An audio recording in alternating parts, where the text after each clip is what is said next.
Bismillahirrahmanirrahim. Assalamualaikum warahmatullahi wabarakatuh. Anak-anak kelas 7 SMP Tawakal yang Bapak cintai, syukur alhamdulillah kita ketemu lagi untuk melanjutkan pelajaran tentang kalor dan perpindahannya ya.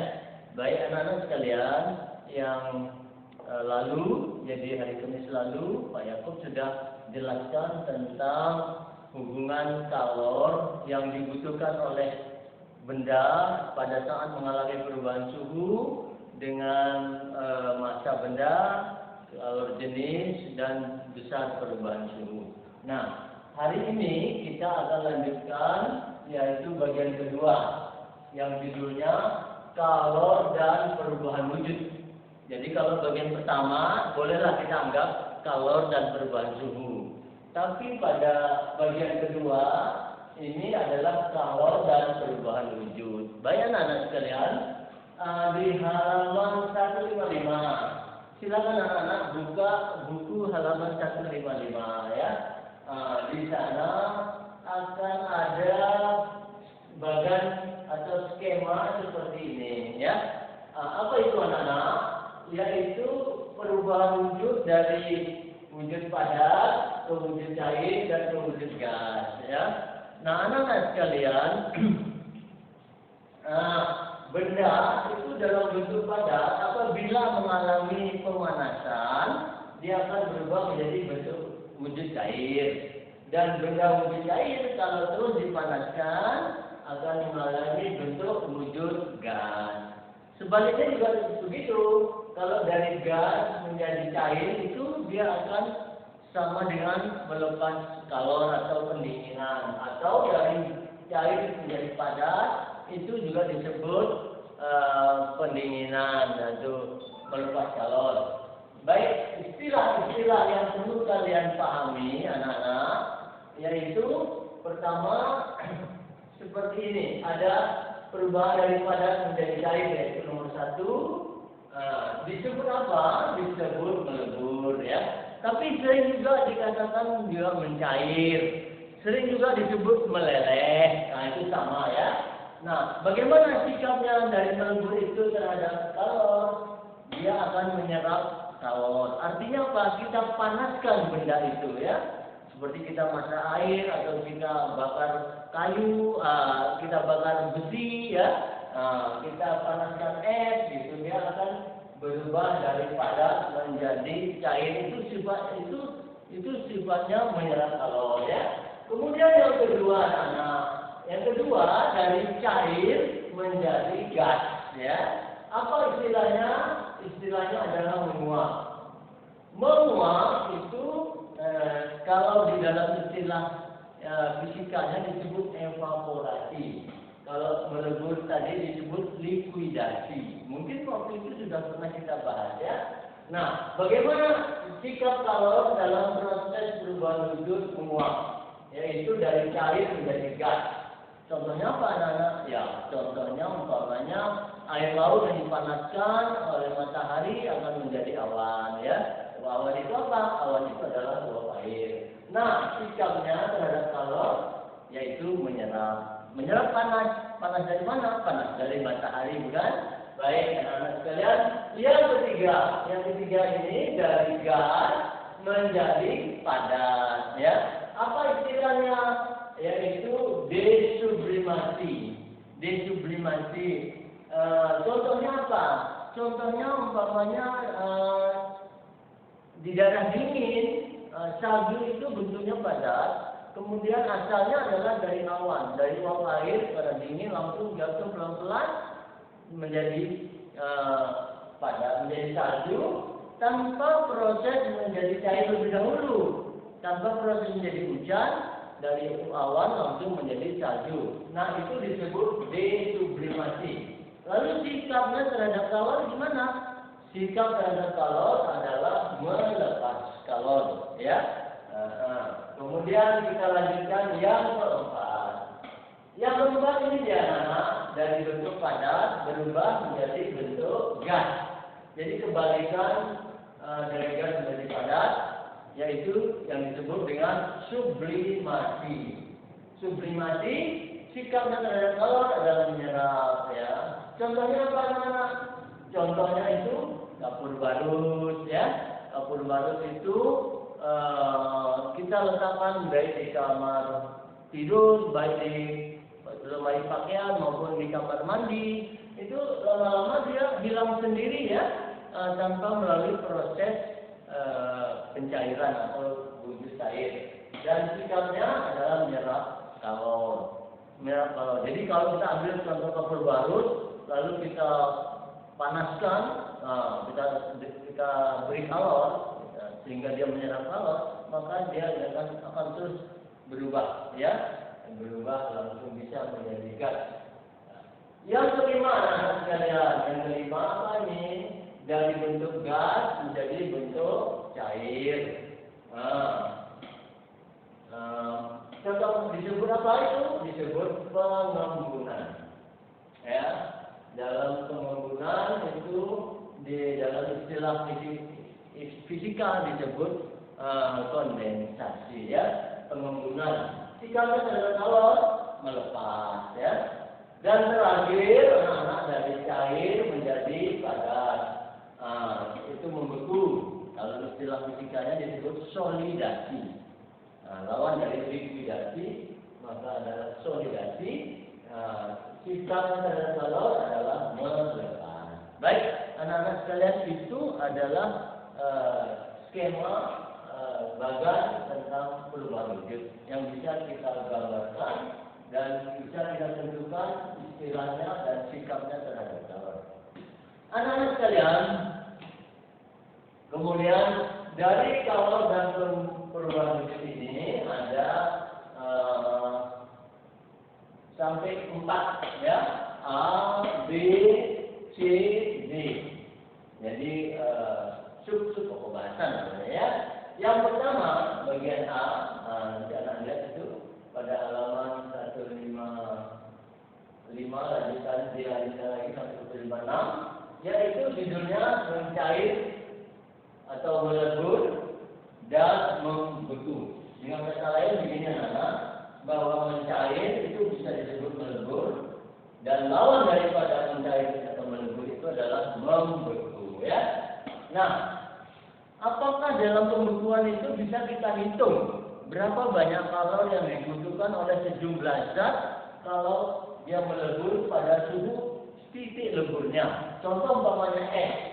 Es itu akan melebur pada suhu 0 derajat.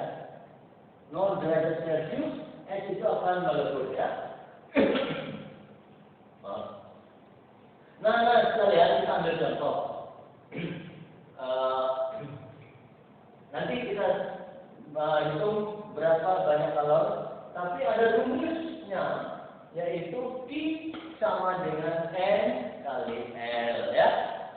Apa Q itu? Yang lalu kita sudah jelaskan, Q itu adalah kuantum kalor, banyak atau jumlah kalor yang dibutuhkan. Sedangkan M itu adalah massa benda yang mengalami perubahan wujud dalam lebur. L itu adalah kalor lebur.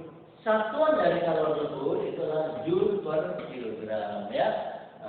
Di sini anak-anak tidak ada delta T, tidak ada perubahan suhu. Jadi dalam perubahan wujud itu suhunya tetap. Umpamanya ini nanti ini dari 0 derajat air dan 0 derajat es menjadi 0 derajat air ya. Nah baik, contoh soal, berapa 2 kilogram es bila kalau leburnya 36.000 joule per kilogram, saat dia akan melebur berubah menjadi air, maka bisa kita hitung banyak kalori yang dibutuhkan pakai rumus M kali L. M-nya adalah 2 kilogram, ya. Kemudian L-nya 3.600 joule, 3.600 joule per kilogram. Kalikan aja anak 2 dengan 36, yaitu dapatnya adalah 72.000 joule. Satuan kilogramnya kemana anak? Satuan kilogramnya sudah kita coret, karena yang satu sebagai pembilang, yang satu sebagai penyebut ya. Baik anak-anak sekalian, sekarang ada pertanyaannya, kalau umpamanya 2 kg melebur menjadi 2 kilogram air pada suhu titik leburnya 0 derajat Celcius, maka kalau 2 kilogram air pada suhu 0 derajat Celcius dia akan membeku menjadi es, berapa banyak kalori yang dilepas? Jawabannya sama. Ini ya. Jadi banyak kalori yang diserap pada saat dia melebur sama dengan banyak kalori yang dilepas pada saat dia membeku, ya. Itu ciri-ciri fisika, anak-anak. Fisika itu adalah perubahan yang bisa terjadi secara bolak-balik, tidak membentuk zat baru, ya. Anak-anak sekalian. Baik. Anak-anak sekalian, dari pembahasan tentang jumlah kalori pada saat dia melebur, kita akan lanjut kepada jumlah kalori saat menguap. Apa contohnya? Air mendidih itu kalau dibiarkan terus dia akan habis menjadi uap. Nah, pada saat dia menjadi uap itu sampai habis, dia akan menyerap kalori yang banyak. Berapa kalori yang diserap oleh air dalam waktu mendidih? Bisa kita hitung dengan rumus I sama dengan M kali U. U itu apa? U itu adalah kalori uap. Satuannya sama, yaitu joule per kilogram. Kita ambil contoh anak-anak sekalian ya. Contoh, 2 kilogram air. Nah, tadi juga 2 kilogram air. Bila tadi 2 kilogram es menjadi 2 kilogram air. Sekarang setelah menjadi air, kita rubah menjadi uap. 2 kilogram air bila kalori uapnya 2.260.000 joule, maka saat menguap pada suhu titik didihnya akan menyerap kalori sebanyak berapa? Nah, itu ya. Nah, berapa titik didih air untuk menjadi uap? Ini dia anak-anak sekalian. 100 derajat Celcius. 100 derajat Celcius. 100 derajat Celcius. Ada kondisi beku air itu 0 derajat Celcius. Kalau pada suhu min 5 derajat Celcius, maka dia akan pasti dalam bentuk es, ya. Nah, ada hubungannya dengan ini nanti, ya. Maka bisa kita hitung anak-anak sekalian bahwa banyak kalori yang diserap oleh 2 kilogram air pada saat dia berubah menjadi uap pada suhu titik didihnya, maka dia akan menyerap sebanyak 2 kilogram dikalikan dengan kalori uap air, yaitu 2.260.000 joule per kilogram, ya. Besar anak-anak ya. Jadi kalori uap itu besar. Kalau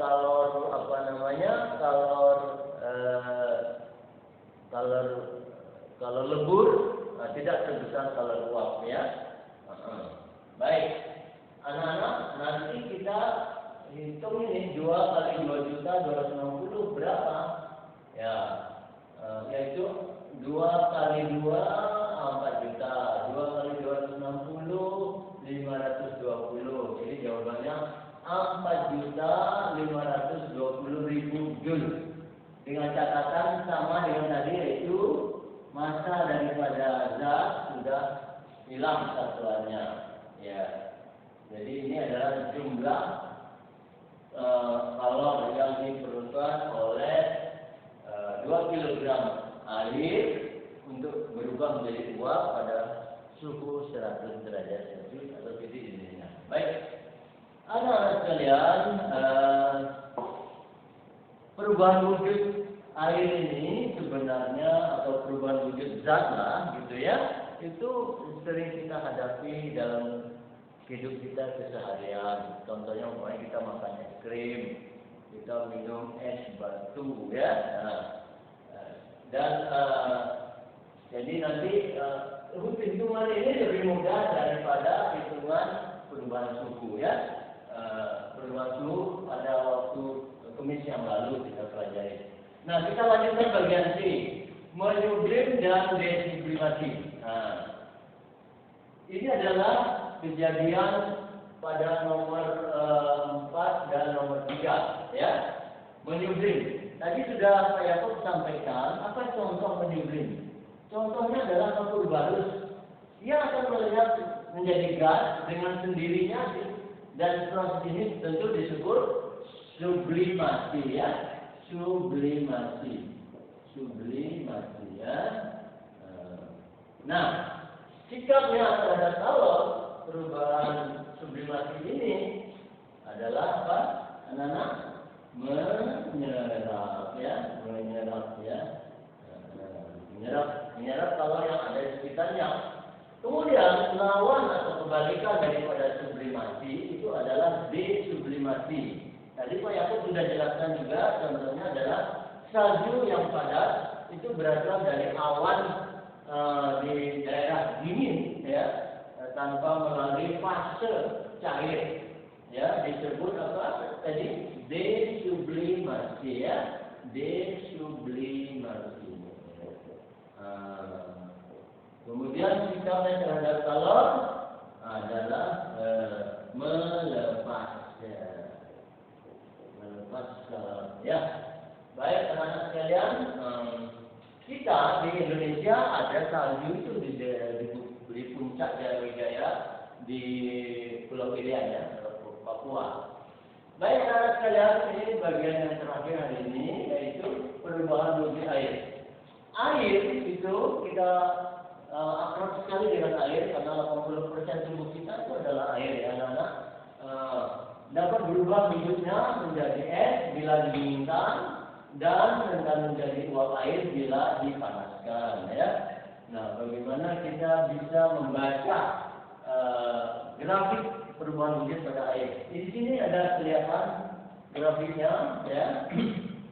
Pertama, garis horizontal ini menunjukkan jumlah kalor, adalah garis vertikal ini, sumbu vertikal ini menunjukkan derajat atau panas daripada wujud benda itu, ya. Kita mulai saja, umpamanya ada 2 kg es tadi. Awalnya dari suhu min 5 derajat Celcius. Lalu kita panaskan dengan menggunakan kalor sebanyak I1. Dia akan berubah nanti suhunya dari minimal menjadi 0 derajat. Wujudnya di mana? Wujudnya masih es, ya.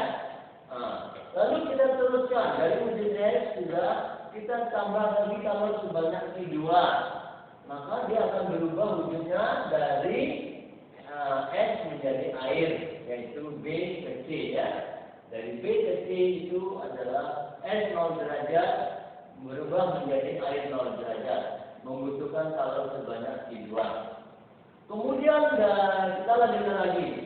C itu adalah dari C ke D, di mana C itu adalah air dengan suhu 0 derajat. Kemudian dipanaskan lagi dengan menggunakan kalor sebanyak I3, dia akan naik suhunya dari 0 menjadi 100 derajat air, ya. Nah, dari 100 derajat air itu bagian D.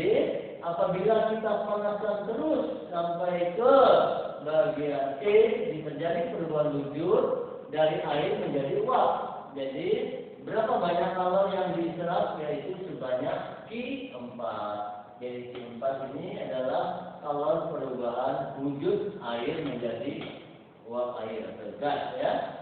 Kemudian kalau lagi masih kita panaskan lagi dari 100 derajat uap air, kita panaskan, kita kurung itu, kita panaskan sampai menjadi 125 derajat, maka dia akan menyerap kalor sebanyak Q5.